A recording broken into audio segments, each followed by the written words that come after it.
Baik, kita akan mulai ya. Bismillahirrahmanirrahim. Assalamualaikum warahmatullahi wabarakatuh. Waalaikumsalam warahmatullahi wabarakatuh. Insya Allah semua masih puasa ya. Bagi yang puasa, mudah-mudahan dimudahkan. Ya. Nah, pada siang hari ini kita akan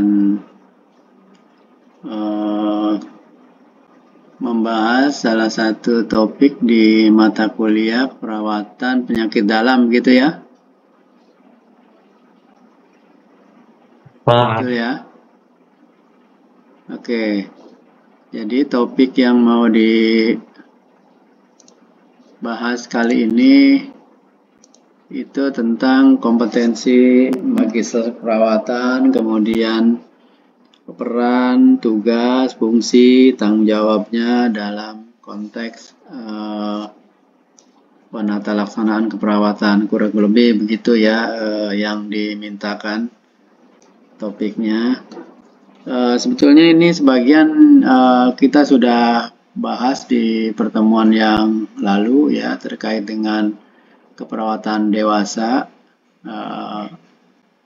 Dasar-dasar yang perlu kita ketahui tentang perawatan dewasa itu seperti apa ya, termasuk di situ apa yang diperlukan dari seorang perawat yang bekerja pada area keperawatan dewasa gitu ya. Nah, sekarang kita akan bahas yang lainnya tentang kompetensi magister keperawatan yang kemudian nanti akan dilanjutkan dengan tugas, tanggung jawab dan sebagainya gitu ya. Nah, Bapak Ibu, teman-teman semua itu kira-kira kuliah pada memilih di keperawatan magister keperawatan dengan peminatan keperawatan medikal bedah itu kira-kira kompetensi apa sebetulnya yang diinginkan, yang diharapkan dicapai? Ingin memperdalam lagi Pak tentang, kan pas waktu S1 kan kita general Pak, ada terkait tentang tentang bukan hanya medical bedah saja, tapi itu semua keperawatan kan. Nah, kalau ini kan bagian medical bedah Pak, jadi ingin memperdalam lagi serta ingin betul yang dikatakan oleh Mas Bayu, ingin mau mengupdate lagi bagaimana medical bedah saat ini tindakannya gitu. Pastikan ilmunya udah update terus nih Pak setiap tahunnya. Ya, update terus ya. Oke, ingin mengupdate. Tambahin lagi yang Pak. Lain ada? Silakan. Menambahkan Pak. Ya. Jadi kemampuan yang harus dimiliki yaitu bagaimana berpikir critical thinking-nya terkait dengan keperawatan bedah, mungkin kemampuan menganalisa kasus, melakukan pengkajian, melakukan pengkajian, menetapkan yaitu pengkajian, menganalisa data, diagnosa keperawatan dan mungkin tindakan-tindakan yang akan dilakukan kepada pasien tersebut, gitu Pak. Iya, baik sekali. Semuanya benar saya kira ya, tepat dan saling melengkapi. Jadi untuk bisa memahami ini, kita mungkin perlu tahu dulu apa itu yang dimaksud dengan kompetensi, gitu ya. Nah, kompetensi kalau menurut para ahli disebutkan, misalnya Gary ini ya, menyebutkan bahwa kompetensi adalah kombinasi dari pengetahuan, keterampilan, sikap, dan karakteristik pribadi ya, yang memungkinkan seseorang itu berhasil dalam satu pekerjaan atau berhasil dalam situasi tertentu ya. Jadi itulah berarti isinya sebenarnya ada 3 atau 4 ya. Yang pertama itu pengetahuan ya, keterampilan, sikap, ditambah dengan karakteristik pribadi gitu ya.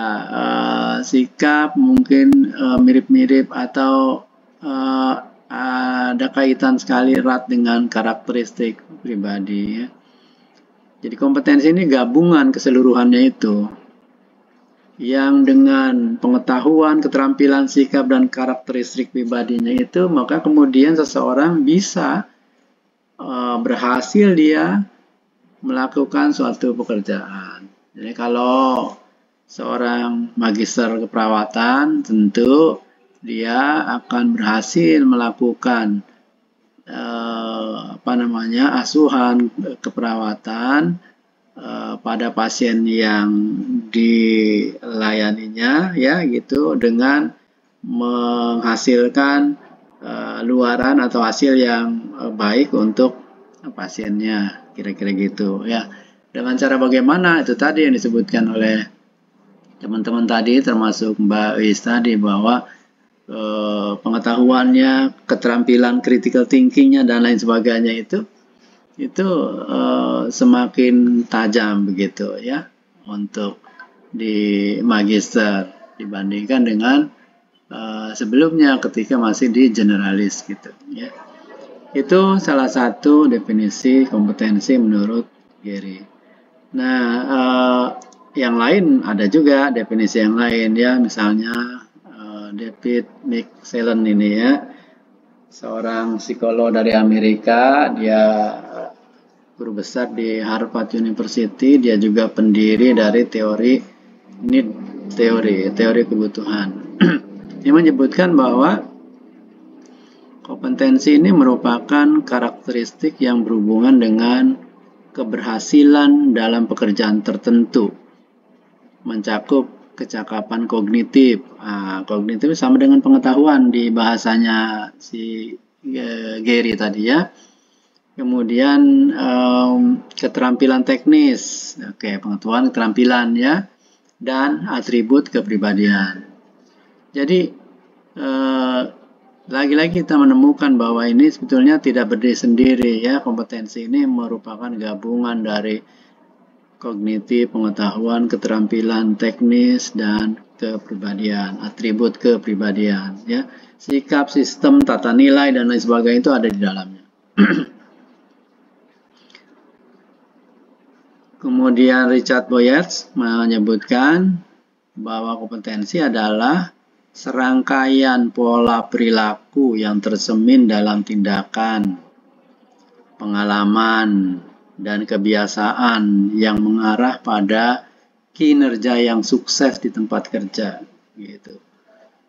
Jadi ada beberapa hal yang perlu kita kenali ya di dalam konteks definisi ini.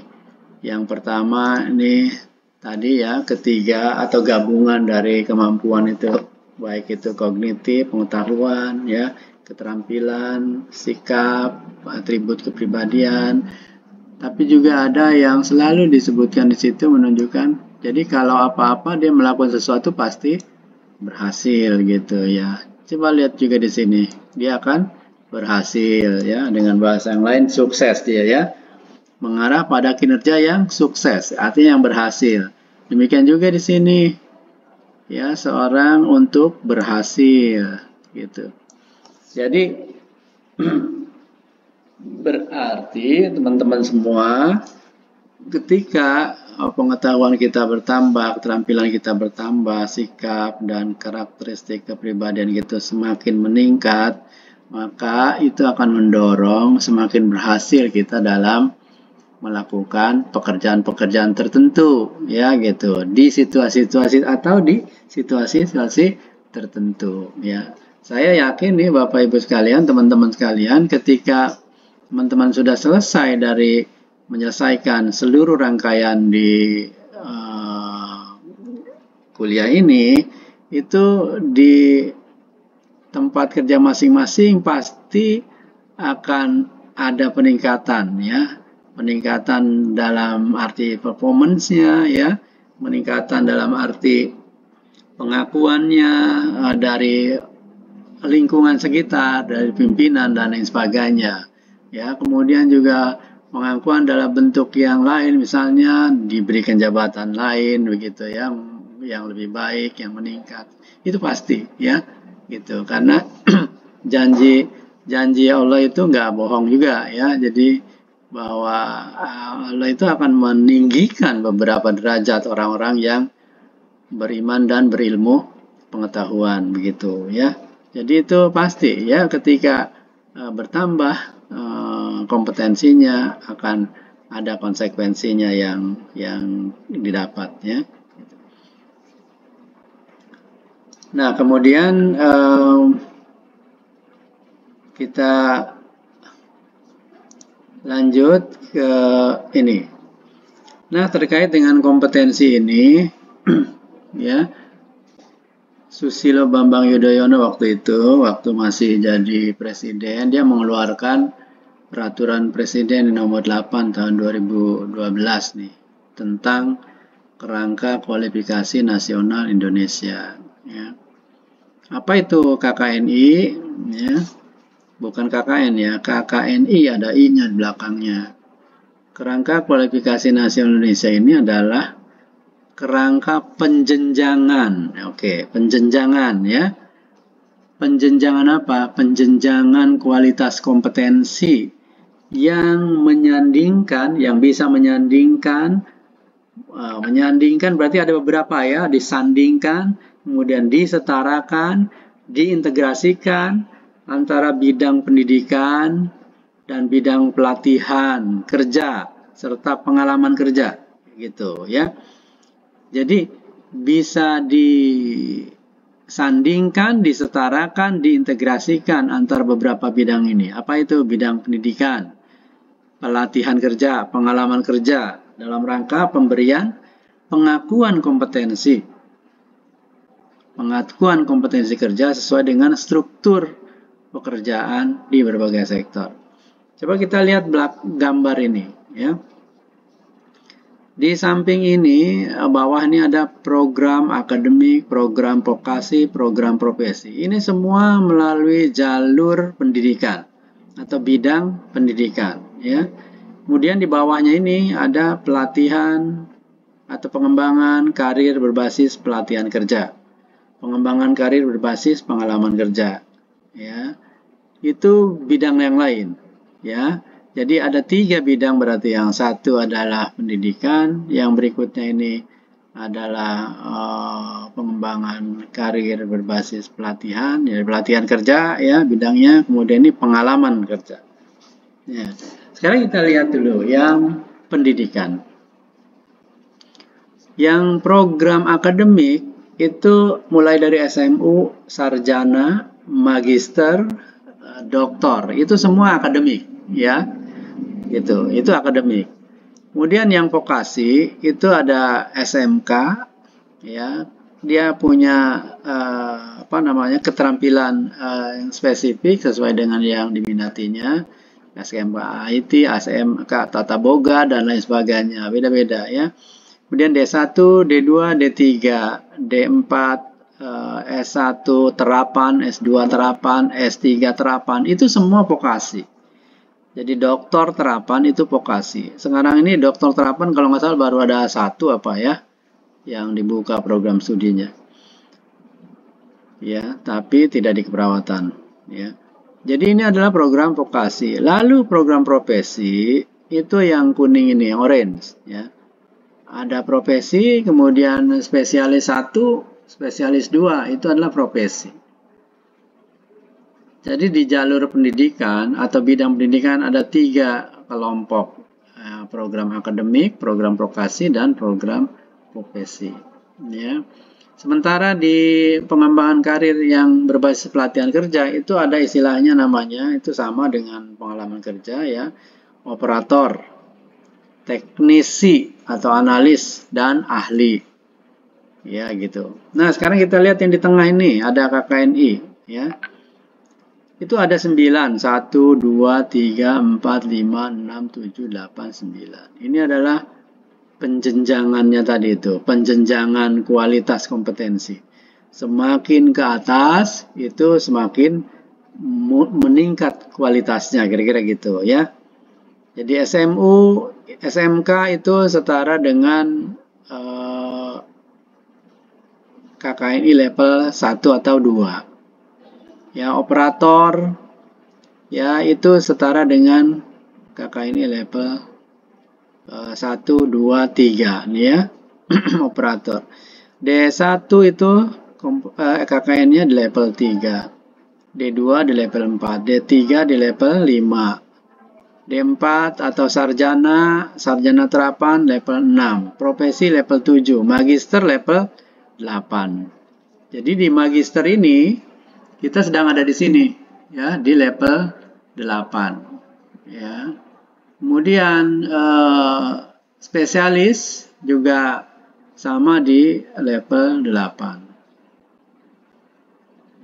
Doktor nanti di level 9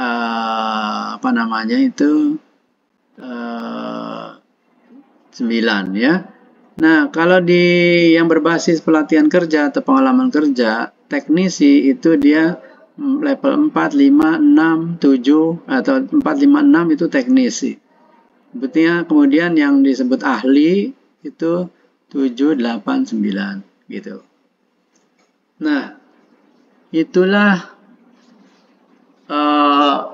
yang dimaksud menyandingkan, menyetarakan, mensejajarkan gitu ya, mengintegrasikan. Jadi yang berbasis pelatihan kerja, kalau dia sudah ahli itu sama sebetulnya dia levelnya dengan profesi atau spesialis 2 atau magister terapan atau doktor terapan tuh. Seperti itu. Jadi berarti seorang yang bekerja sudah puluhan tahun misalnya di unit stroke misalnya gitu ya, merawat pasien stroke, udah lama sekali di situ, itu bisa jadi dia kompetensinya ya berdasarkan KKN ini dia sudah berada di level itu meskipun pendidikannya mungkin baru D3 ya. Ya, tapi karena pengalaman yang panjang di situ ya, spesifik dia menangani kasus tersebut, dia terpapar kasus itu setiap hari selama dalam prakteknya, maka bisa jadi dia sebetulnya punya kemampuan setara dengan profesi atau bahkan spesialis begitu. Oleh karena itu kenapa di keperawatan pernah terjadi dan itu biasanya hanya 1 kali saja. Mungkin di sini ada yang dari rumah sakit harapan kita atau dari tempat yang lain. Itu ada meskipun dia tidak melewati pendidikan spesialis kardiovaskuler, dia disebut sebagai spesialis kardiovaskuler. Pemutihan dulu waktu itu. Pernah terjadi sekali saja. Ya. Kemudian itu disematkanlah gelar itu ya, sebutan profesi gelar tadi itu spesialis kardiovaskuler meskipun dia nggak kuliah ya gitu, tapi dinilai berdasarkan portofolionya itu seperti itu. Nah, itulah penjenjangannya ya gitu.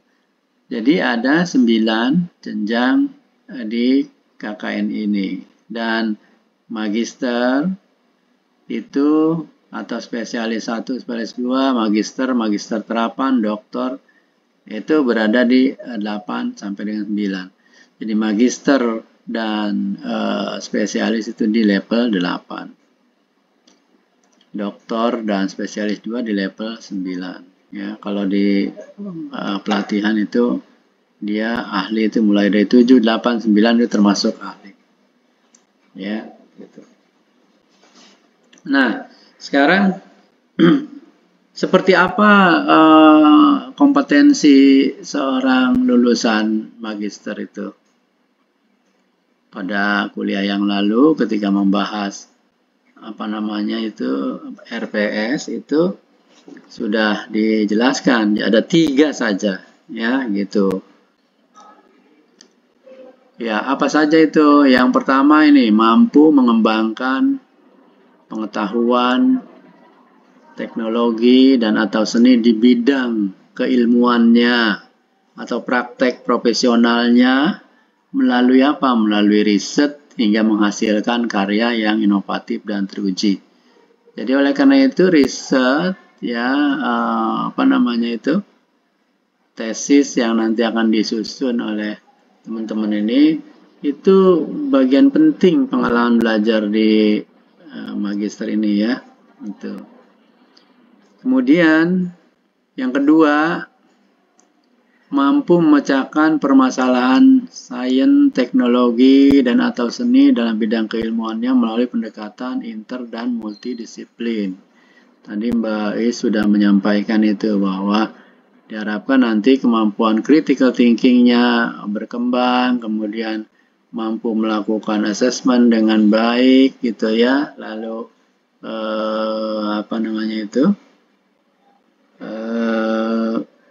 merumuskan, mendiagnosis dan sebagainya, mengetahui, memecahkan masalah yang dialami oleh pasiennya begitu ya.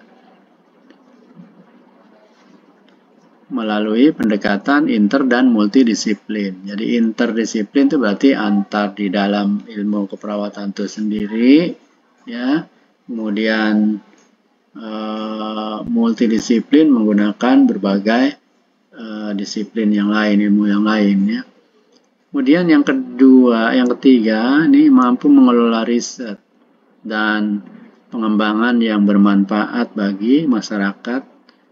Yang pertama bagi masyarakat, yang kedua bagi keilmuan ya, serta mampu mendapat pengakuan nasional maupun internasional. Bagaimana pengakuan nasional internasional didapat ya? Dengan mempublikasikan hasil-hasil risetnya, itu akan dibaca oleh orang, akan dikutip oleh orang, itu temuan-temuannya.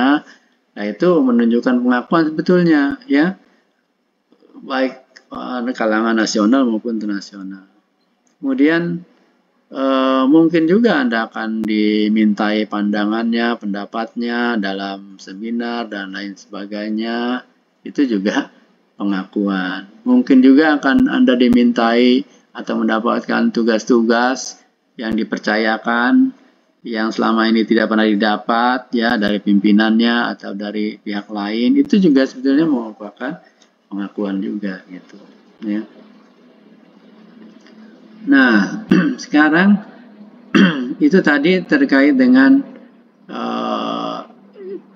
3 kompetensi yang atau deskripsi dalam KKNI untuk level magister yang dalam KKNI tadi level berapa dia? Hah? Level 8 Pak. Ya, level 8 ini ya. Level 8 ini ya. Nah, sekarang dari sisi sikap tadi kan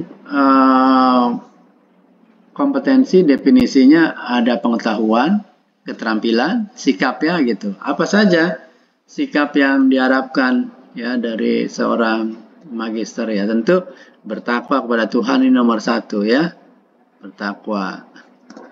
Bagaimana ukurannya? Anda bisa merasakan sendirilah ya, nggak perlu diukur dulu ya. Jadi bertakwa kepada Tuhan Yang Maha Esa dan mampu menunjukkan sikap religius gitu. Yang kedua, menjunjung tinggi nilai kemanusiaan dan menjalankan tugas berdasarkan agama, moral, dan etik. Jadi agama, moral, dan etik. Kemudian menginternalisasi nilai normal dan etika akademik. Ya, jadi ada nilai-nilai akademik, norma akademik, etika akademik ya yang perlu diinternalisasi. Internalisasi itu dipahami, kemudian dimasukkan ke dalam diri, diimplementasikan. Kira-kira gitulah ya. Kemudian berperan sebagai warga negara yang bangga dan cinta tanah air, memiliki nasionalisme dan seterusnya.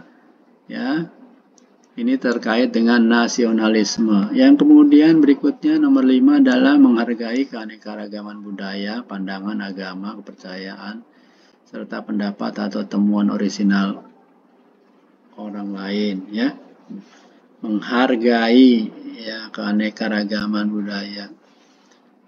Di Indonesia ini sangat beragam dari sisi budaya, agama, pandangan, paham politik, ya, dan lain sebagainya. Kemarin kita sudah melaksanakan pemilu, ya, mungkin dalam satu rumah juga bisa jadi ada perbedaan, afiliasi politik, yang satu pilih nomor sekian, yang lainnya pilih nomor lainnya gitu ya. Kemudian berkontribusi dalam peningkatan mutu kehidupan bermasyarakat, berbangsa, bernegara, dan kemajuan peradaban berdasarkan Pancasila. Ya, saya kira perawat tentu banyak kontribusinya ya dalam kehidupan bermasyarakat. Kita ada di lingkungan rumah juga punya kontribusi ya, memberikan contoh bagaimana hidup bersih ya, menjaga kesehatan, menerapkan nilai-nilai PHBS gitu ya, itu menjadi contoh. Sering juga kita menjadi rujukan bagi masyarakat di sekitarnya, tempat bertanya ya, mengatasi berbagai permasalahan.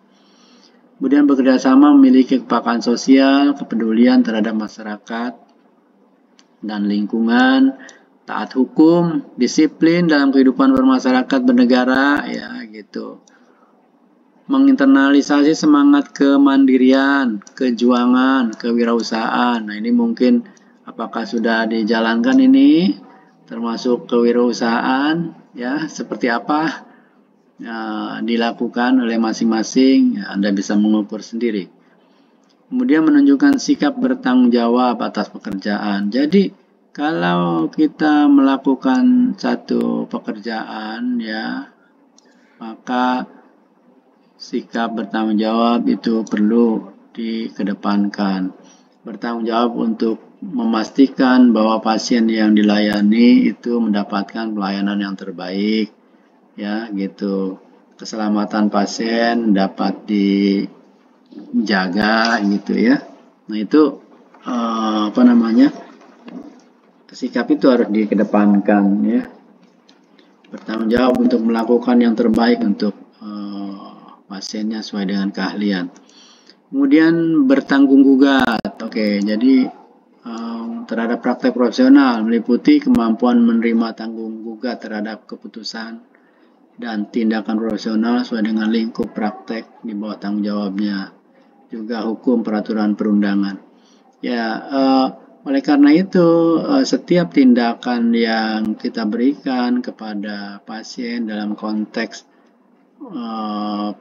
perawatan pasien sehari-hari ya, itu harus benar-benar dipastikan dilakukan sesuai dengan standar operating prosedur ya, karena kita ketika ketika pasien dan keluarganya komplain terhadap pelayanan diberikan, maka mereka dapat menggugat kepada tenaga kesehatan termasuk perawat ya. Namun demikian, oleh karena yang kita lakukan adalah sesuai dengan standar operating prosedurnya, maka kita punya landasan tanggung jawab dan tanggung gugat itu ya, karena melakukannya sesuai dengan SOP gitu. Kemudian mampu melaksanakan praktik perawatan dengan prinsip etis, peka budaya sesuai dengan kode etik. Ya, jadi prinsip-prinsip etis ini harus diterapkan. Misalnya kita tidak memaksakan sesuatu kepada pasien dan keluarganya kecuali dia sudah memahami betul apa untung ruginya, apa tindakan itu, kenapa dilakukan, bagaimana kalau tidak dilakukan, apa dampaknya, begitu ya. Kemudian juga kita harus peka budaya, jadi menghargai perbedaan budaya ya, mungkin yang satu dengan yang lain berbeda dalam berbagai hal ya. Yang berikutnya adalah memiliki sikap menghormati privasi, nilai budaya yang dianut dan martabat klien, menghormati hak klien untuk memilih dan menentukan sendiri asuhan, perawatan dan kesehatan yang diberikan, serta bertanggung jawab atas kerahasiaan dan keamanan informasi tertulis. Nah, sekarang medical record kita sudah beralih ke elektronik. Mungkin sebagian ada yang belum, yang kecil-kecil, tapi kewajiban itu sudah sejak lama ya ditekankan supaya semua pusat pelayanan kesehatan itu menggunakan ini ya. Demikian juga verbal dan elektronik yang diperoleh dalam kapasitas sesuai dengan lingkup tanggung jawabnya. Jadi ini terkait dengan sikap. Ada 13 yang harus kita camkan betul ya ketika melakukan peran profesionalnya sehari-hari. Selanjutnya ini terkait dengan keterampilan umum. Tadi kan sikap. Ini keterampilan. Nanti akan ada lagi pengetahuan ya. Keterampilan umum yang dimaksud di sini antara lain adalah mampu mengembangkan pemikiran logis kritis tadi yang baru disebutkan oleh Mbak Wis tadi ya. Kemudian sistematis, kreatif melalui penelitian ilmiah, penciptaan desain atau karya seni dalam bidang ilmu pengetahuan dan teknologi yang memperhatikan dan menerapkan nilai-nilai humaniora sesuai dengan bidang keahliannya dalam bentuk konsepsi ilmiah dan hasil kajian berdasarkan kaidah-kaidah, tata cara, dan etika ilmiah seperti tesis atau bentuk lain yang setara. Dan diunggah dalam laman perguruan tinggi. Ya, nanti hasil-hasil risetnya kan akan ada diunggah itu, akan paling tidak ke repositorinya UMJ ya, sehingga bisa dibaca oleh berbagai orang dari berbagai penjuru dunia ya, gitu. Serta makalah yang telah diterbitkan di jurnal ilmiah terakreditasi atau diterima di jurnal internasional. Ya. Kemudian yang kedua, mampu melakukan validasi akademik atau kajian sesuai bidang keahliannya dalam menyelesaikan masalah di masyarakat atau industri yang relevan melalui pengembangan pengetahuan dan keahliannya. Ya, jadi harus bisa memvalidasi ya secara akademik ya dan atau kajian sesuai bidang keahliannya. Kalau ada suatu masalah kita temukan di tengah masyarakat atau di industri atau di rumah sakit ya, kita bisa melakukan masalah ini dari sudut akademik, kenapa terjadi gitu ya. Apa penyebabnya? Bagaimana dia bisa terjadi? Lalu apa yang harus dilakukan untuk mengatasinya? Itu secara akademik bisa divalidasi, ya, bisa dipastikan, diketahui, kemudian bisa diselesaikan. Ya. Kemudian yang ketiga, mampu menyusun ide, hasil pemikiran, dan argumen saintifik secara bertanggung jawab dan berdasarkan etika akademik serta mengkomunikasikannya melalui media kepada masyarakat akademik dan masyarakat luas. Ya, jadi ide-ide, hasil pemikiran, ya, argumentasi keilmuan, ya itu harusnya bisa dikomunikasikan ya lewat berbagai cara. Ya. Sekarang ini lebih mudah lagi dengan era media sosial gini ya.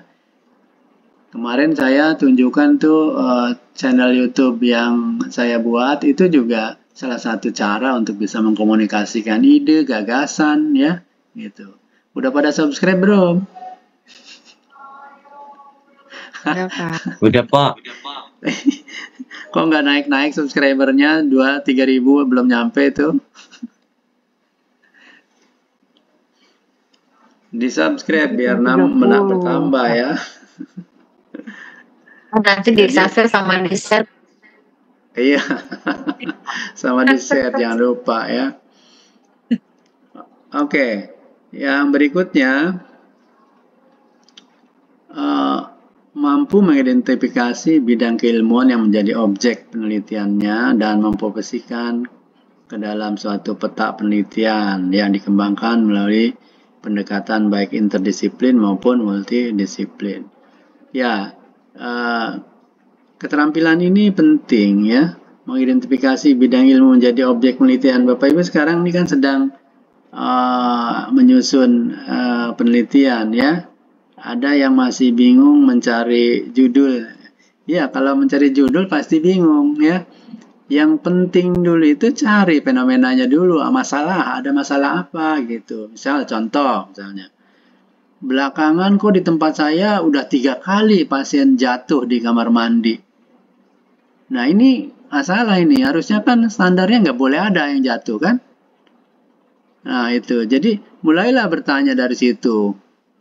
Kan bisa misalnya, kenapa ya dia bisa jatuh? Karena udah bisa mencari tuh, apa sih faktor-faktor yang berhubungan kejadian jatuh misalnya gitu kan bisa. Ya, gitu. Kemudian itu yang paling sederhana. Kemudian kita bisa lihat lagi yang lebih kompleks. Ada apa sebetulnya kok bisa jatuh? Apakah penerangan di kamar mandi tidak benar atau kamar mandinya tidak dibersihkan hingga licin gitu ya, atau sebab lain gitu. Itu bisa ditelisik gitu. Atau kenapa pasien yang di tempat saya setiap kali pasien datang dengan kondisi bedridden, immobile, itu kok terjadi dekubitus ya di bagian yang tertekannya gitu. Nah itu kan mesti juga bisa identifikasi ya, sisi mana yang menarik untuk menjadi objek penelitian ya gitu. Misalnya apakah karena tidak diubah posisinya setiap 2 jam gitu, atau 2 jam itu nggak mungkin. Di tempat saya terlalu banyak pasien yang begitu, sementara perawat yang bertugas sedikit. Lalu ada nggak cara lain? Bisakah ubah posisinya 4 jam? Efektif mana itu 4 jam dengan 2 jam gitu ya? Atau bisakah 4 jam lebih menghasilkan hasil yang baik gitu? Nah itu semua menjadi penting untuk diteliti. Kemudian contoh lain yang fenomena lain itu misalnya kalau Anda bertugas di ruang rawat HIV/AIDS misalnya gitu ya, pasien sudah pada stadium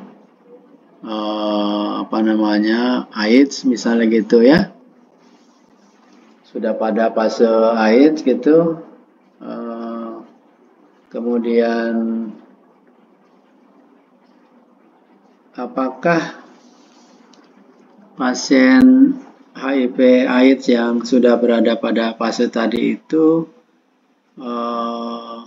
segera saja dialihkan dari perawatan yang biasa ke paliatif misalnya gitu ya, atau ingin memotret dulu deh apakah pasien dan keluarganya menerima ya rencana perawatan paliatif gitu. Atau Anda bekerja di ruang cancer gitu, yang orang dengan cancer mengalami nyeri yang berkepanjangan gitu, kapan dia harus mulai dilakukan perawatan paliatif? Apakah sejak awal didiagnosis harus sudah dimulai itu? Termasuk juga pada HIV tadi, apakah pasien HIV yang menurut konsepnya katanya belum ada obat yang dapat menyembuhkan, karena yang ada itu obat yang baru bisa menekan replikasi virus, perkembangbiakan virus yang masif itu bisa ditekan gitu ya, sehingga orang bisa hidup lama. Misalnya apakah setiap orang dengan diagnosis HIV sudah mulai bisa direncanakan untuk dilakukan palliative care, atau nunggu kalau sudah mau pada posisi udah mau end of life saja palliative care diberikan gitu. Ya, orang dengan HIV/AIDS mungkin mengalami mual, nyeri yang berkepanjangan dan sebagainya itu. Sama juga dengan cancer tadi itu, ya. Atau kita mau mengidentifikasi, oh riset saya tidak di situ deh, saya mau melihat dulu bagaimana persepsi atau pengetahuan aja dulu, pengetahuannya keluarga atau pasien tentang paliatif misalnya gitu ya. Seperti itu. Dikaitkan dengan apa lagi misalnya konteks budayanya gitu. Ya, atau dikaitkan dengan konteks agamanya misalnya gitu, ya. Pemahaman agamanya ya. Kemudian yang kelima, ini mampu mengambil keputusan dalam konteks menyelesaikan masalah pengembangan ilmu pengetahuan dan teknologi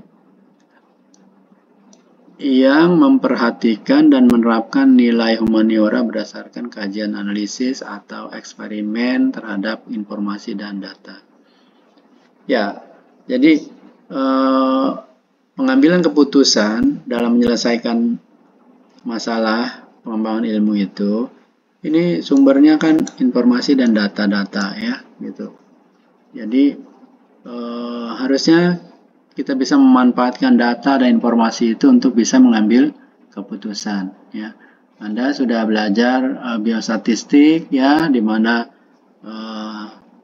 ilmu tersebut itu bisa digunakan sebagai alat bantu untuk menganalisis data dan mengambil keputusan. Yang keenam, ini mampu mengelola, mengembangkan dan memelihara jaringan kerja dengan koleha. Ya, ini jadi jaringan kerja dengan koleha ya. Koleha itu tim kerja sejawat di dalam lembaga dan komunitas penelitian yang lebih luas ya. Waktu melakukan penelitian tentu terlibat banyak orang di situ ya, baik itu satu profesi maupun dengan yang lainnya. Jadi kemampuan mengelola, mengembangkan, memelihara jejaring ini penting, dan itu keterampilan yang sangat diperlukan ya, karena kita ini makhluk sosial yang tidak bisa hidup sendiri. Dalam konteks kegiatan penelitian membutuhkan juga jejaring ini ya. Kemudian mampu meningkatkan kapasitas pembelajaran secara mandiri ya. Semua mahasiswa yang ada di ruangan ini adalah pembelajar dewasa ya. Dia itu tidak perlu disuruh, tidak perlu didorong oleh orang lain, dia akan mendorong dirinya sendiri ya. Keputusan mau kuliah itu juga mungkin seluruhnya adalah keputusan pribadi yang didorong oleh sendiri. Sebagian kecil mungkin ada juga pengaruh dorongan dari instansinya ya, yang menugaskan untuk belajar ya, gitu. Itu semuanya baik tentu saja ya, dan kemampuan atau keterampilan untuk meningkatkan kapasitas pembelajaran secara mandiri ini harus terus dipelihara dan dikembangkan ya. Kemudian yang ke-8, mampu mendokumentasikan, menyimpan, mengamankan, menemukan kembali data hasil penelitian dalam rangka menjamin kesahihan dan mencegah plagiasi. Ya, jadi inilah keterampilan umum yang dibutuhkan atau akan dihasilkan oleh seorang magister gitu. Tadi kita sudah bicara yang pertama itu apa? Sikap ya. Yang kedua, keterampilan umum ya. Yang berikutnya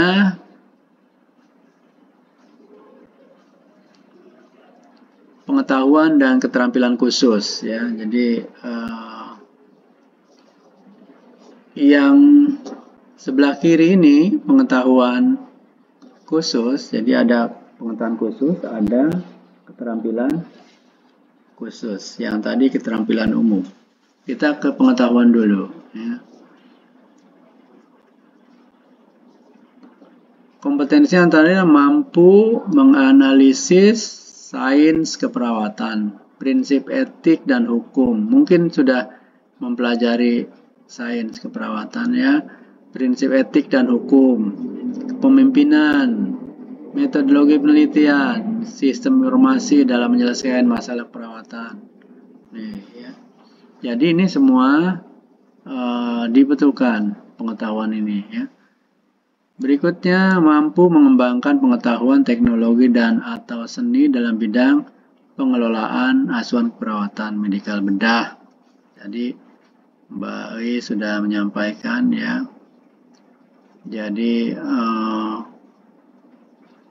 yang dituntut di sini adalah mengembangkan pengetahuan teknologi atau seni ya dalam mengelola asuhan keperawatan medikal bedah.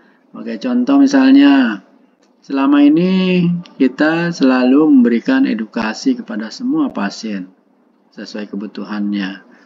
Tapi apakah edukasi yang kita berikan ini sudah ideal begitu untuk kondisi dan situasi saat ini?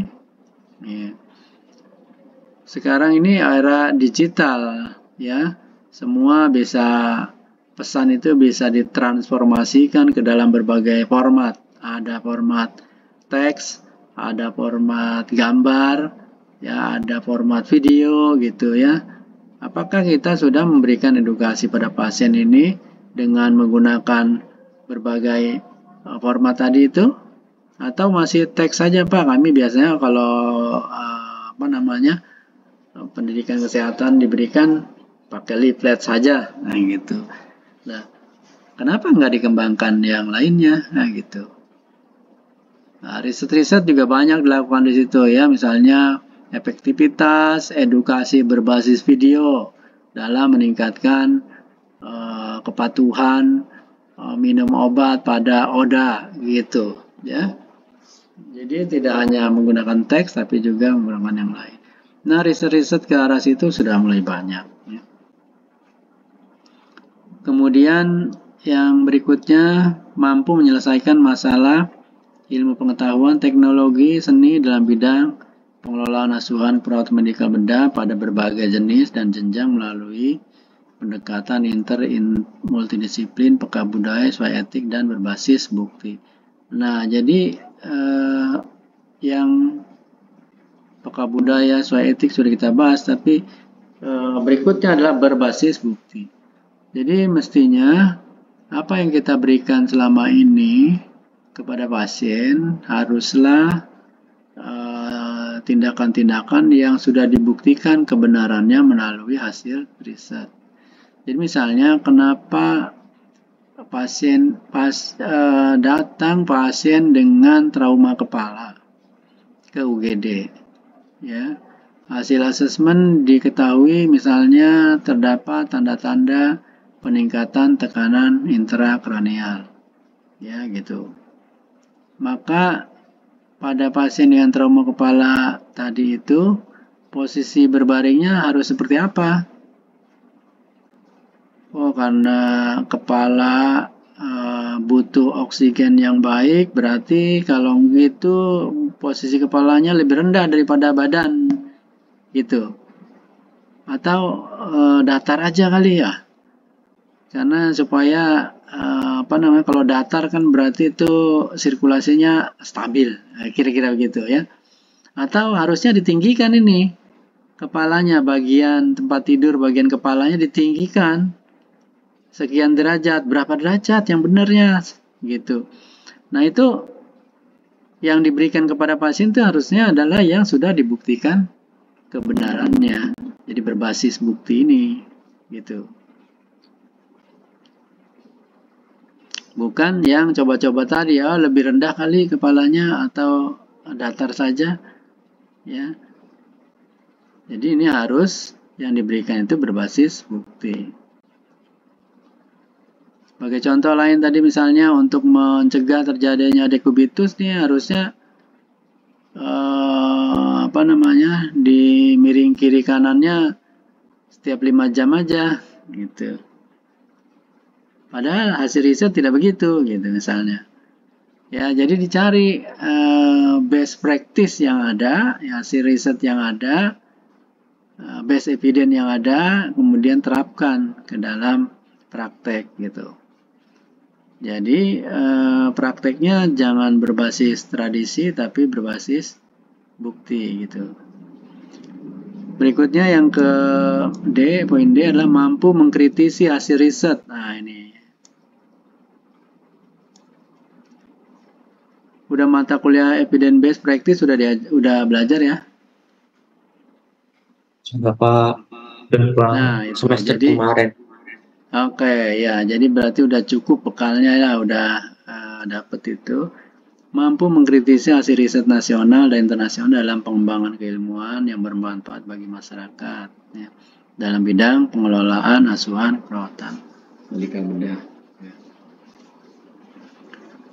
Itu tadi adalah pengetahuan khusus ya. Jadi kemudian kita akan bahas yang keterampilan ya. Jadi ini yang keterampilan khusus yang nanti harus dimiliki ya, mampu merancang asuhan perawatan dan interkolaborasi profesional di berbagai jenis dan jenjang pelayanan perawatan medikal bedah, peka budaya sesuai etik berbasis bukti. Merancang asuhan dan merancang interkolaborasi profesional ya. Merancang asuhan tentu asuhan keperawatan menggunakan pendekatan nursing proses, assessment, dan lain sebagainya ya. Kemudian interkolaborasi profesional, jadi berbagai profesi ya. Di kita belum begitu berkembang sistem rujukan ya yang berbeda di profesi kedokteran misalnya. Di sana dokter umum tidak mampu atau bukan kewenangannya menangannya, dia akan refer, ada rujukan ya gitu. Kemudian dokter spesialis tidak bisa dia menyelesaikan itu sendiri, dia akan rujuk juga ke konsultan gitu ya. Jadi dari kita belum begitu berjalan dengan baik gitu ya. Mungkin sudah ada contoh-contoh yang menerapkan sistem rujukan di antar profesi interkolaborasi itu ya. Selain itu juga tentu kolaborasi dengan profesi yang lain ya. Gitu. Kemudian yang kedua mampu mengembangkan program edukasi yang berkaitan dengan pengelolaan asuhan perawatan, peka budaya, sesuai etik, dan berbasis bukti. Ya,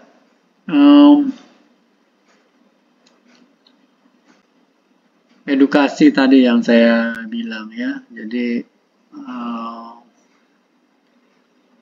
kemampuan untuk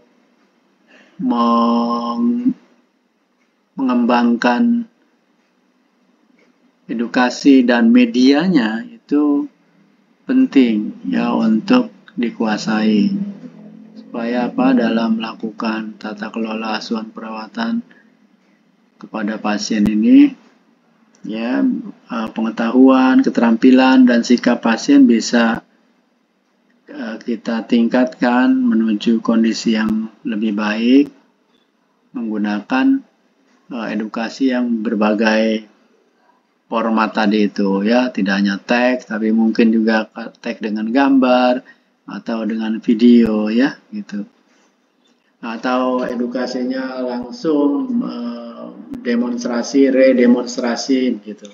Nah, contoh misalnya kalau kita mengedukasi pasien supaya dia punya kemampuan menyuntik insulin sendiri karena ketergantungan insulin, kan kita harus ajarkan dia ya, praktekkan, dibimbing, kemudian didemonstrasikan, kemudian suruh dia coba melakukan sendiri sampai dia merasa percaya diri, benar melakukannya ya, benar dimaksud adalah benar sesuai dengan benar prinsip pemberian obat itu ya, benar nama, benar ini, benar dosis, benar dan lain sebagainya.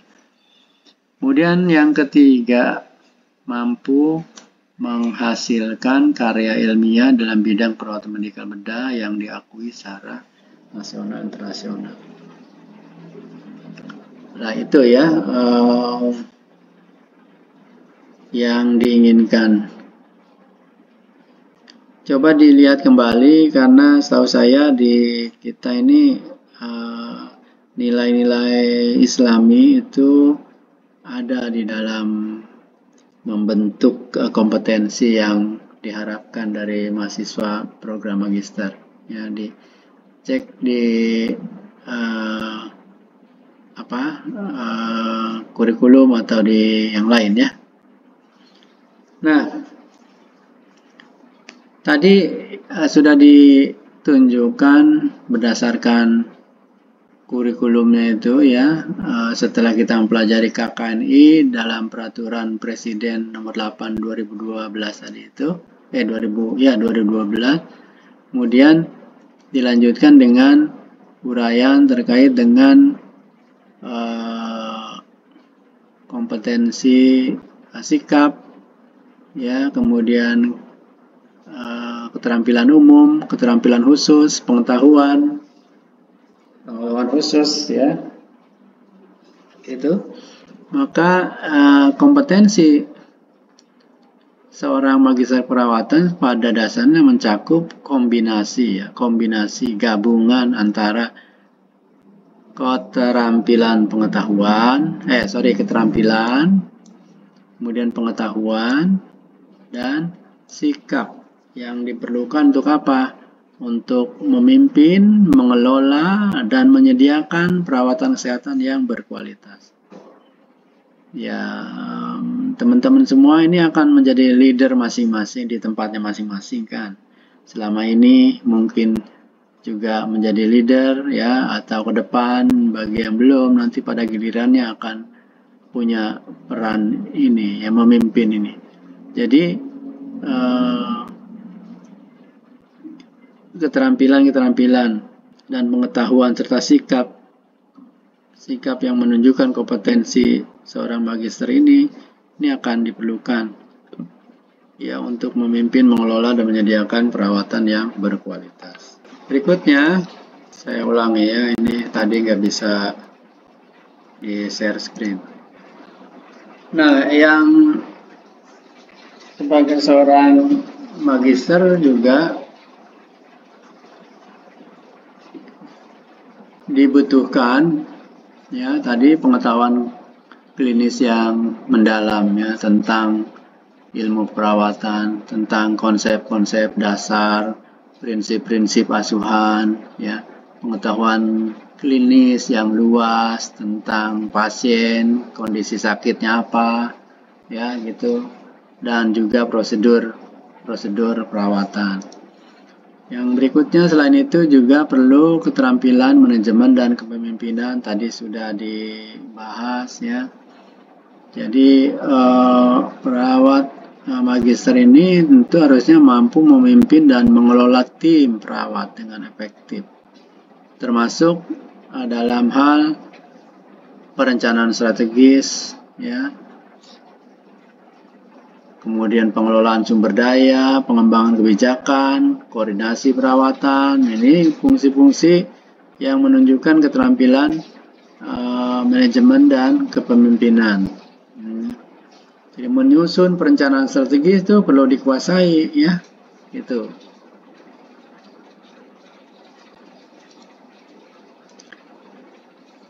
Kemudian decision making, ya, jadi kemampuan mengambil keputusan, menganalisa dan mengambil keputusan ini juga penting ya. Seorang magister perawatan itu mampu menganalisis data-data kesehatan, mengevaluasi bukti ilmiah ya, dan membuat keputusan yang berbasis bukti untuk meningkatkan kualitas perawatan dan hasilnya pada pasien. Itu tadi sudah juga kita bahas ya. Kemudian keterampilan komunikasi yang efektif. Jadi kemampuan komunikasi yang baik ini kunci ya dalam hubungan antar pribadi, kemudian hubungan profesional di lingkungan perawatan ya. Seorang magister tentu harus mampu berkomunikasi dengan pasien, dengan keluarga, anggota tim perawatan, juga pemangku kepentingan lain. Komunikasi yang jelas, ya, yang tepat, dan juga menunjukkan empati. Ya. Coba perhatikan kalau sedang ada di ruangan, kemudian ada mahasiswa yang sedang praktek, ya, perhatikan tuh bedanya antara mahasiswa sarjana atau D3 dengan mahasiswa yang lainnya.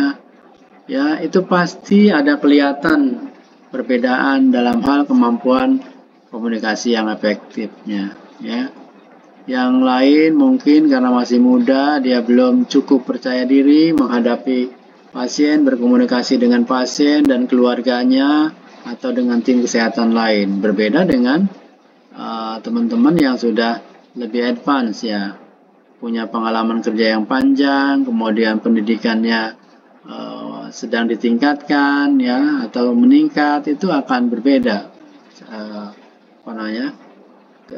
kompetensi dalam atau keterampilan dalam komunikasi ini. Kemudian yang lainnya adalah terkait dengan kemampuan pengembangan kebijakan dan praktek yang terbaik. Ya, jadi perlu juga punya kemampuan mengembangkan kebijakan perawatan yang sesuai dengan standar yang terbaru dan sesuai dengan praktek yang terbaik dalam profesi. Kalau di rumah sakit misalnya praktek penanganan dekubitus itu dilakukan menggunakan WinRing, tahu ya WinRing ya? Dulu ada WinRing namanya. Masih ada nggak ya di rumah sakit? Ini udah nggak ada Pak, yang buat dekubitus itu ya Pak? Iya, ya, jadi sejak tahun 90-an itu kan oleh WHO kan oleh WHO dan kemudian juga Departemen Kesehatan Amerika sudah sejak tahun 90 itu melarang penggunaan WinRing. Karena WinRing yang secara tradisional dianggap dapat mencegah terjadinya dekubitus itu ternyata keliru, ya. WinRing itu justru berpotensi membuat dekubitus lebih buruk. Kenapa? Karena ring yang dia itu kan kayak ban gitu, ya, yang mengelilingi itu menimbulkan tekanan di sekeliling area yang terdapat dekubitus, kemudian dia justru memperburuk sirkulasi, ya. Jadi hasil sisa metabolisme yang dihasilkan di daerah sekitarnya yang tertekan itu terus diproduksi karena sirkulasinya tidak baik, lalu tidak bisa dibuang, dilempar ke tempat lain karena terbendung oleh WinRing-nya itu. Oleh karena itu tidak dianjurkan lagi digunakan WinRing itu. Nah, tentu seorang magister sudah harus paham tuh kayak gitu tuh. Karena praktek terbaik sekarang tidak dengan cara seperti itu. Hasil riset menunjukkan cara-cara lain yang lebih efektif, ya, gitu. Kemudian kemampuan berpikir kritis tadi yang seperti disampaikan Mbak sama siapa tadi. Jadi harus mampu mengidentifikasi masalah, mengevaluasi bukti, merumuskan solusi yang efektif dalam situasi yang kompleks dan mungkin juga berubah, ya. Nah, keterlibatan dalam pendidikan dan pelatihan nih ini penting. Jadi fungsi ini, kemampuan ini itu bisa diimplementasikan di masing-masing ruang tempat kerja, ya. Itu dengan cara mengedukasi sejawat, ya, atau tenaga kesehatan lain yang ada di situ, ya. atau mahasiswa yang sedang praktek, ya kan perlu dibimbing itu dia, perlu dilatih ya, gitu supaya dia bisa menjadi calon-calon perawat yang memiliki kualitas yang baik gitu. Jadi keterlibatan dalam kegiatan pendidikan dan pelatihan ini mesti diimplementasikan dengan semangat ingin mencerdaskan, ingin mendidik, ingin meningkatkan kompetensi sejawat atau mahasiswa yang sedang praktek gitu ya. Ada semangat memberikan pendidikan kepada orang lain, kepada sejawat sendiri itu harus ditumbuhkan ya. Jangan ada yang praktek kemudian malah diperlakukan tidak layak, misalnya cuma disuruh tapi tidak diedukasi ya. Mestinya setiap apapun tugas yang diberikan kepada mereka atau yang dilimpahkan pada calon-calon perawat itu harus dirasakan manfaatnya oleh yang bersangkutan. Oke, contoh misalnya, kenapa kita meminta supaya dia itu ada pasien post operasi gitu ya, tolong diambil ya, saat ini ada di OK misalnya. Itu harusnya tidak hanya di situ berhenti, tapi harus disampaikan dan diedukasi kepada mahasiswa tadi itu. Kalau yang perlu, yang tentu pertama Anda gali dulu ya, sejauh mana pemahaman dia tentang pasca operasi, apa yang diperhatikan dan sebagainya.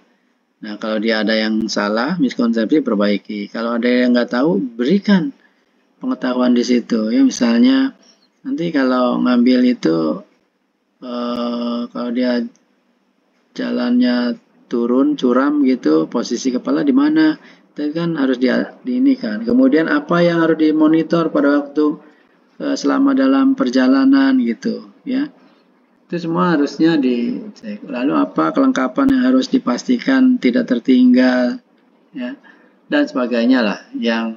Yang intinya adalah semangat untuk memberikan pendidikan, pelatihan kepada yang lain itu harus terus ditumbuhkan. Kemudian komitmen terhadap perbaikan mutu ya. Jadi magister keperawatan punya komitmen untuk meningkatkan mutu dan keselamatan pasien melalui evaluasi kinerja, pemantauan hasil pasien.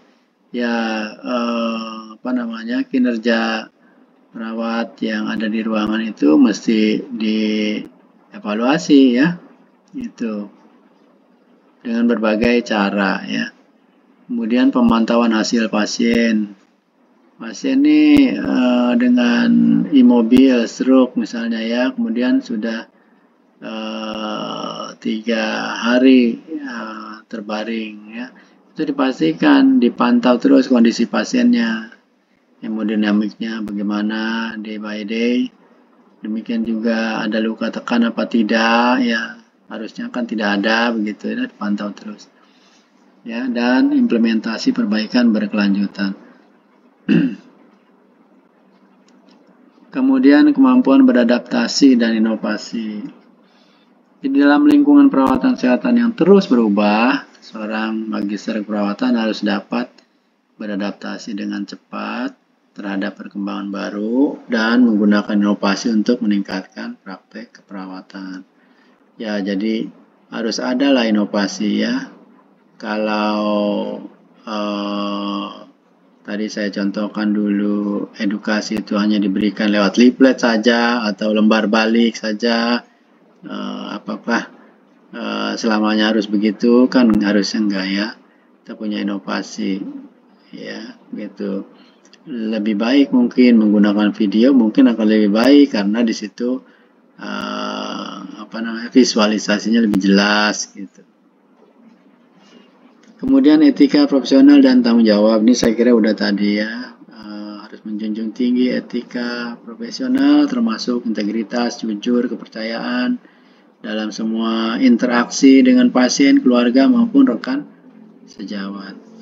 Nah, kompetensi yang tadi itu ini akan membantu seorang magister tentu dalam memenuhi peran dan tanggung jawab untuk menyediakan perawatan kesehatan yang berkualitas, kemudian memimpin perubahan dan meningkatkan hasil kesehatan pada pasien. Ya.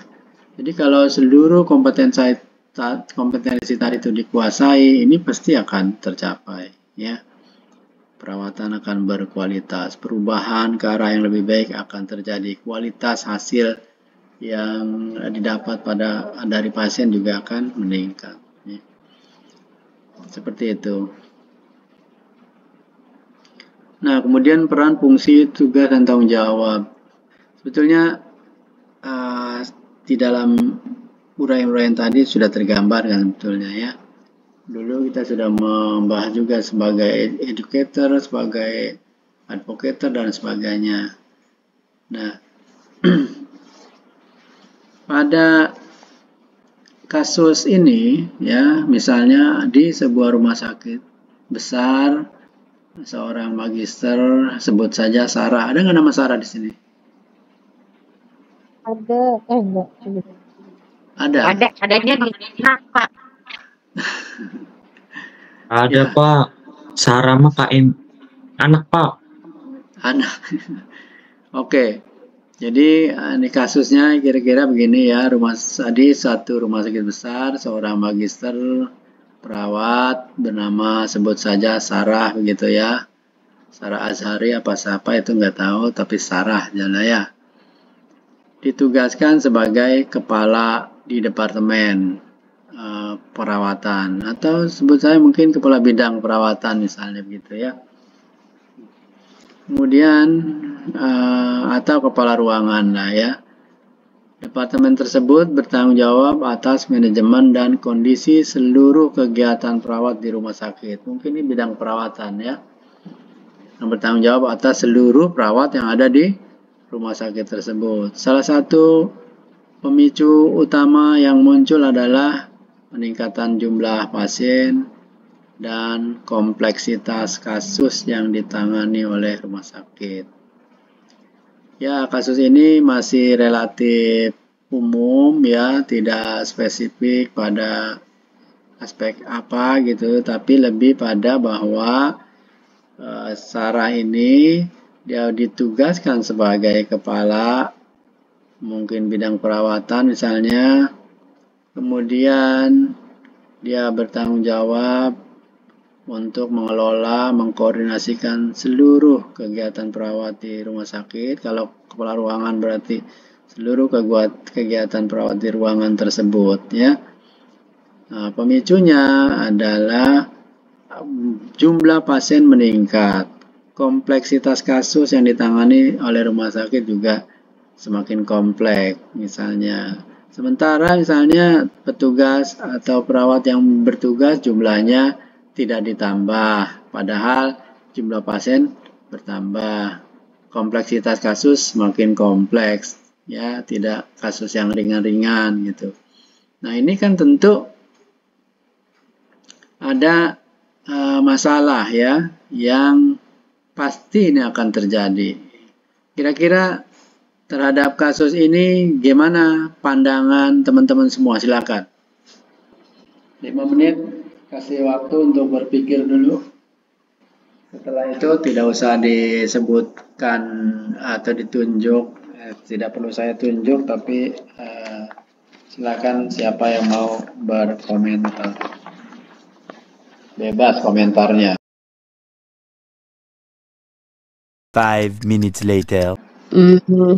Yang pertama, dia sebagai pemimpin di unit yang saat itu pasiennya banyak, kemudian membutuhkan tenaga.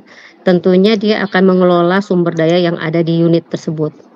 Yang pertama, dia mengelola terkait dengan dia harus paham tingkat ketergantungan pasien yang saat itu ada berapa. Kemudian dia juga harus tahu di timnya itu ada berapa orang, kemudian yang akan diterjunkan ke tiap shiftnya itu ada berapa banyak. Kemudian tidak juga dilihat dari berapa banyaknya orang, tapi dilihat dari kompetensinya. Kembali lagi kompetensi dalam mengelola atau memberikan asuhan keperawatan pasien. Karena mengingat kalau kita memberikan asuhan keperawatan itu tidak hanya secara biologis, tapi kan secara psikososial, kultural, bahkan dalam hal spiritual pun kita, terutama di kita ya Pak, itu tetap harus kita dampingi dalam hal ibadah pasien. Kemudian menyediakan juga fasilitas yang dibutuhkan, misal kadang kan kalau kita ngelihat standarnya, kalau satu bed itu satu tiang infus ya, yang ada hanya untuk 2 gantung tiang infus. Kadang ada beberapa pasien yang juga membutuhkan alat khusus, misal steering pump gitu kan. Dan ini juga harus bisa dipenuhi terkait dengan kebutuhan pasien yang saat itu ada di unitnya.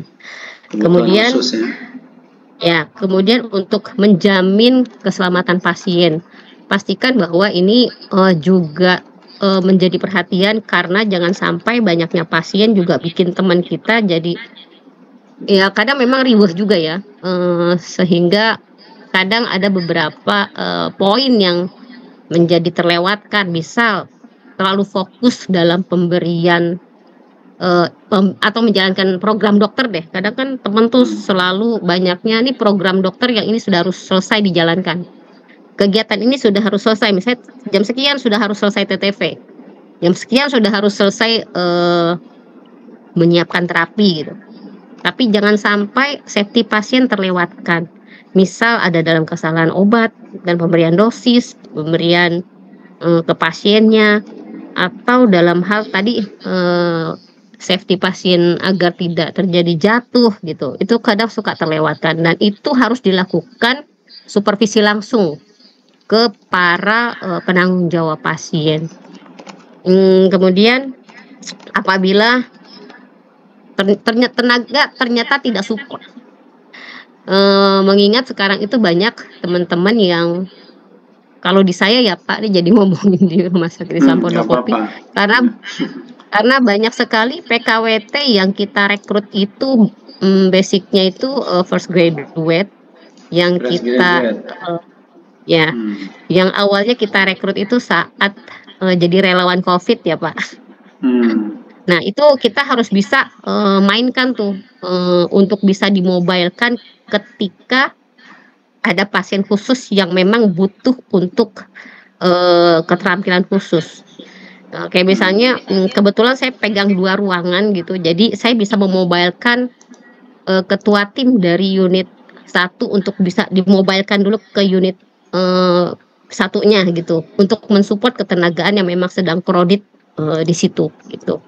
Jadi dimobilkan dalam artian untuk bisa memberikan asuhan keperawatan yang memang kita sih maunya tetap yang profesional, yang standarnya baik, dengan safety pasiennya terutama yang harus kita perhatikan. Mungkin itu Pak. Iya, saya kira baik sekali itu penjelasannya. Silakan, ada yang mau menambahkan? Boleh Pak menambahkan. Silakan. Pak, Mas dulu ya. Ini deh Pak. Aku diem loh Bu. Oh diem ya, udah baik. Ya. Kirain. Ya baik. Izin menambahkan yang disampaikan Bu Ike sepertinya udah lengkap sekali ya Pak. Mungkin saya menambahkan. Jadi yang pertama, karena ini dia sebagai seorang kepala bidang perawatan. Jadi yang pertama kita akan melihat beban kompleksitas pasien dulu ya Pak. Jadi pasien itu dia total care, partial care gitu. Kita akan memapping dulu pasiennya itu. Gitu. Terus berapa jumlahnya? Kemudian setelah kita mengetahui bahwa berapa yang total care, partial care, kemudian kita akan melihat kemampuan tenaga yang dimiliki gitu. Kemampuan yang dimiliki, sehingga kita akan melihat rasio terkait pertama mungkin terkait dengan pembagian kerjaan gitu ya, atau terkait dengan jumlah beban perawat tersebut gitu ya Pak, beban tersebut yang pertama itu. Kemudian setelah kita melihat rasio tadi yang disampaikan juga terkait dengan kompetensinya. Nah, kompetensinya itu akan bisa menempatkan si perawat itu di mana saja yang akan ditempatkan, atau pembagian tugasnya seperti apa. Dan pastinya Sarah ini harus berkoordinasi yang pertama dengan kepala ruangan atau di unit-unit atau di lingkungan, sehingga dia akan di unit-unit terkait gitu kan, untuk berkoordinasi. Itu sih Pak mungkin ya yang pertama itu yang ditambahkan. Oke, saya kira penting ya. Jadi ada kata penting di situ tadi termasuk koordinasi ya. Ini eh, koordinasi ini kadang menjadi barang yang mahal ya karena semua-semua itu sering kali terjadi karena kurangnya koordinasi gitu ya. Jadi mungkin kalau ada jualan koordinasi gitu yang bisa dibeli, kita beli koordinasi itu supaya beres gitu ya. Tapi ternyata tidak ada dan seringkali koordinasi ini ternyata tidak mudah.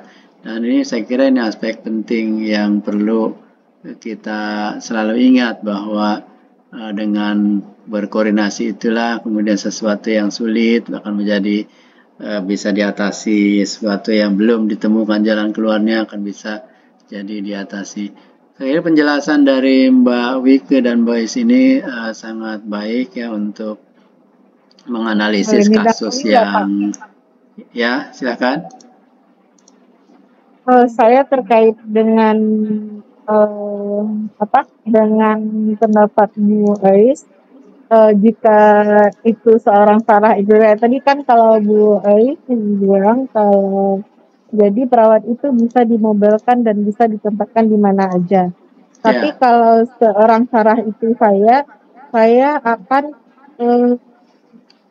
bukan bisa kemana aja, tapi saya fokuskan tenaga dan keahlian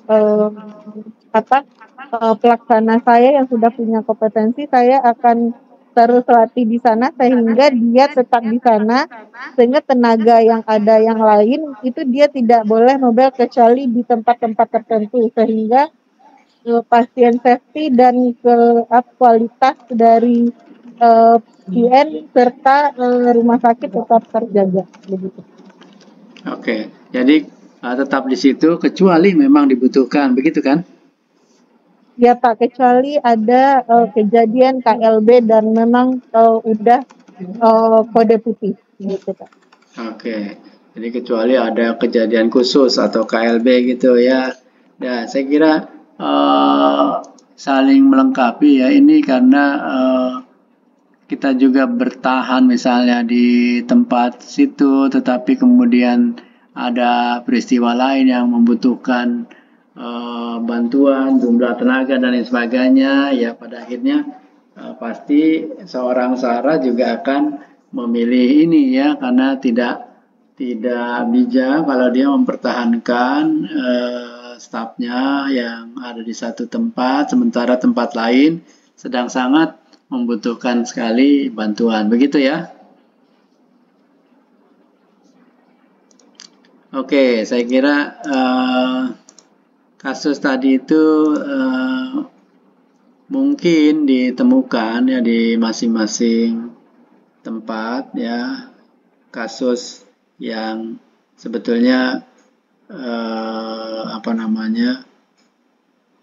sederhana, tapi ini kerap terjadi kalau tidak dikelola dengan baik juga akan kontraproduktif, akan menimbulkan masalah ya. Nah, kasus-kasus lain yang lebih complicated mungkin Bapak Ibu, teman-teman semua mengalaminya di tempat masing-masing ya. Dan pengalaman yang selama ini dihadapi itu menjadi pembelajaran sebetulnya ya, untuk kemudian bagaimana mengatasi dalam situasi-situasi tersebut gitu. Dan pada kesempatan lain atau di masa yang akan datang itu semua bisa di handle dengan baik gitu ya. Dan saya sepakat tuh bahwa keamanan keselamatan pasien itu utama ya. Tentu saja juga keselamatan daripada staf seluruhnya ya, karena pada situasi di mana jumlah pasien meningkat gitu ya, cukup signifikan, itu juga akan berimplikasi pada kinerja atau beban kerja ya yang Kemudian kalau beban berlebih ini akan berpotensi menimbulkan sisi lain yang negatif ya, misalnya bisa jadi keselamatan pasien terabaikan atau keselamatan stafnya sendiri ya gitu, karena beban yang berlebih gitu. Saya kira itu. Terima kasih semuanya atas komentar terhadap kasus Sarah yang dimaksud itu ya. Dan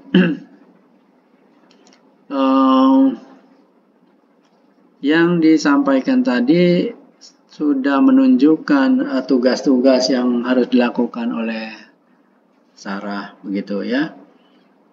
Kemudian juga selain tugas terkait juga fungsi yang harus dilakukan oleh Sarah.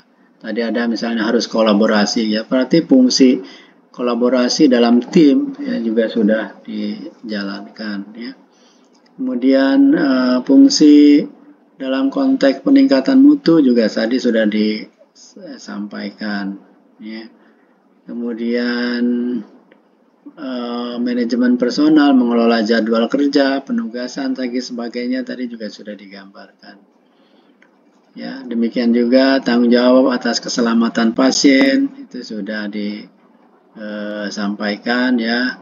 Kualitas perawatan itu juga sudah disampaikan. Tadi aspek tanggung jawabnya sebagai pemimpin juga sudah disampaikan. Dan itulah kira-kira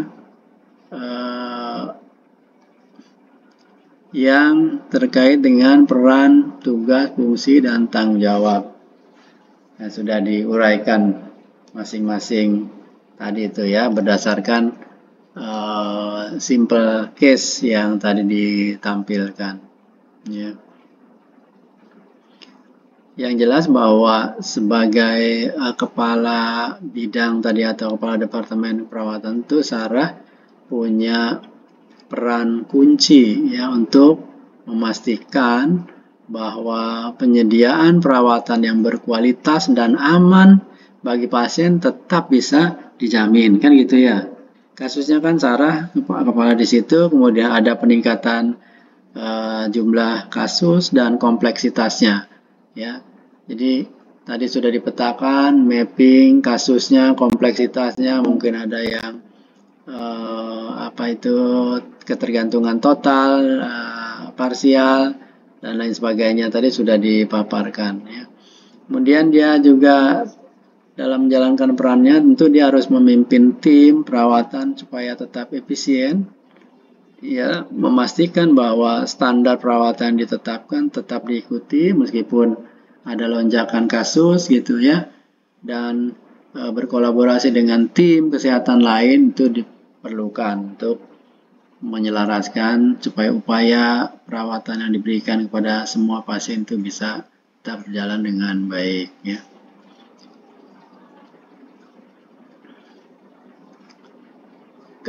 Tadi terkait dengan kasus itu Sarah tentu punya tugas ya, sejumlah tugas tadi sudah disebutkan, misalnya bagaimana memetakan sumber daya yang tersedia gitu ya, siapa punya kompetensi yang mana ketika itu dibutuhkan, bisa jadi akan dialih tugaskan sesuai dengan kebutuhan, dan mengalih tugaskan ini tidak asal alih tugas tapi juga diperhitungkan kemampuannya ya, kompetensinya.